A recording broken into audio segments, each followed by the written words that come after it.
بیوگرافی کرم بورسین یکی از بازیگران مشهور ترکیه.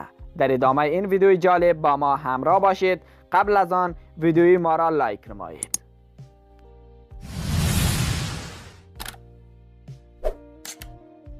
با سلام عرض ادب، خوش آمدید به چنل آریا تیوی. کرم بورسین در 4 جولای سال 1987 در استانبول ترکیه متولد شده است.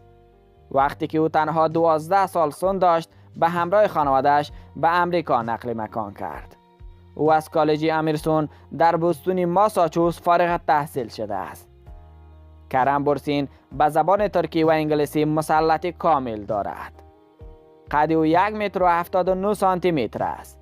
قبل از برگشت به ترکیه در سریال تلویزیونی آمریکایی شارکتوپوس بازی کرد. او در سریال های معروف ترکیه از جمله در انتظار آفتاب، در کنار هاند دوغان دمیر، مسئله شرافت در کنار برج بیرجیک و یاسمین آلن و این شعر به دنبال تو می آید در کنار لیلا لیدیا توختلو به ایفای نقش پرداخته است.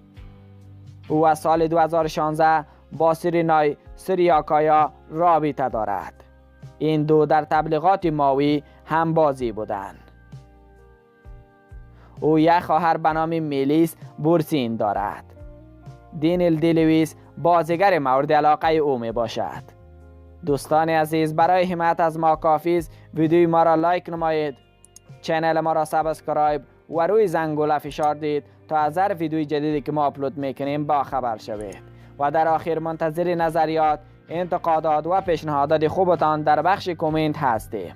و همچنان اگر شما دوستان عزیز میخواهید زندگی نامه بازیگران مورد علاقه تان را برایتان به معرفی بگیریم، نام بازیگر را در کامنت برای ما بنویسید تا ما بر سه وقت برای شما خوبان ویدیو درست کنیم.